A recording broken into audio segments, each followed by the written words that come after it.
माझे किचन या चॅनलवरती आपलं सगळ्यांचं खूप खूप स्वागत. तर आपण आज करणार आहे ढाबा स्टाईलमध्ये घरच्या घरी करणार आहे पनीर बटर मसाला. चला तर मग आपण सुरुवात करूया. 4 कांदे चिरून कुकरमध्ये घालूया.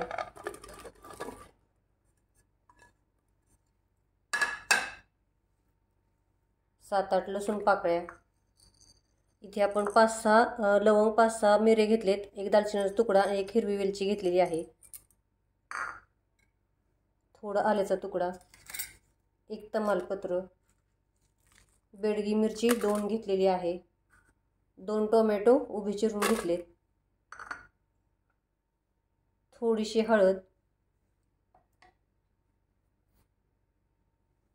थोडं मीठ.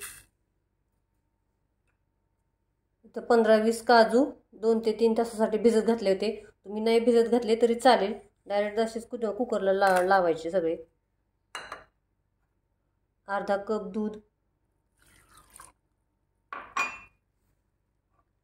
आणि 1 कप पाणी.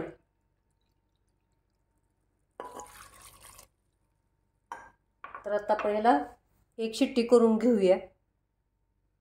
तर आता कुकरच्या शिट्ट्या झालेल्या आहेत, आपण काढून घेतलेला आहे, थंड पण केलेला आहे. तर याच्यातलं आपण सगळं साहित्य घेऊन मिक्सरमधनं चांगली याची पेस्ट करून घेऊया. पाणी नंतरनं घेऊया. पाणी टाकून द्यायचं नाही.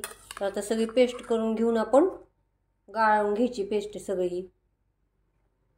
तर आता मिक्सरमधनं काढून घेतले ना, आता आपण हे गाळून घेऊया.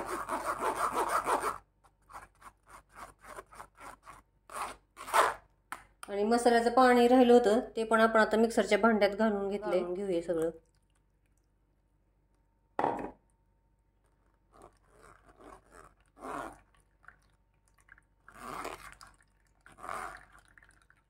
तर आपण आता सगळा मसाला गाळून घेतलेला आहे. शिल्लक राहिलेला होता तो आपण काही घेणार नाही.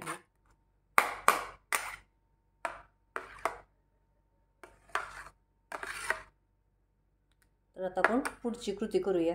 गॅस आपण मध्यम केलेला आहे. कढईमध्ये 2 चमचे आपण बटर घेतलेले आहे. बटर जळू नये म्हणून आपण त्याच्यात 1 चमचा तूप घालूया, किंवा तेल पण वापरू शकता तुम्ही. तर याच्यात आपण अर्धा चमचा जिरे घेतलेला आहे, 1 चमचा किचन किंग मसाला, अर्धा चमचा धना पावडर, अर्धा चमचा आपण जिरा पावडर पण घेतलेली आहे, आणि अर्धा चमचा लाल तिखट. तुम्हाला जेवढं तिखट पाहिजे तेवढं तुम्ही टाकू शकता, आणि चवीनुसार मीठ. तर आता हे मिक्स करून आपण जी ग्रेव्ही केली होती ती आपण याच्यामध्ये टाकणार आहोत.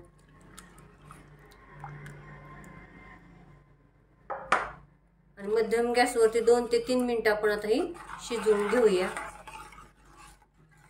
असे बुडबुडे किंवा उकळी आली की त्याच्यात आपण पनीर सोडणार आहोत. असेल तर 10-15 मिनिटं कोमट पाण्यात ठेवून द्या. छान पैकी मऊ पनीर होतं.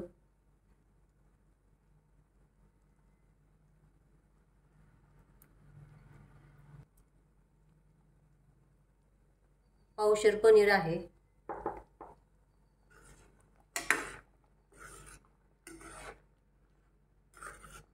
तर मध्यम गॅसवरती आपण 4 ते 5 मिनिट ठेवणार आहोत असंच.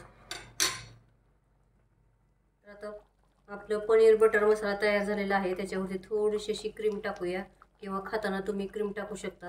याच्यात कसुरी मेथी थोडीशी टाका. तर आता आपण काढून घेऊया. आणि आपलं आता ढाबा स्टाईल पनीर बटर मसाला तयार झालेला आहे. तुम्ही बघू शकता. मस्त तुम्ही रोटी, चपाती, फुलक्याबरोबर गरम गरम मस्त खाऊ शकता. तर चॅनलला सबस्क्राईब करा, लाईक करा, शेअर करा, आणि कमेंटमध्ये मला नक्की सांगा कसं झालं ते. थँक्यू.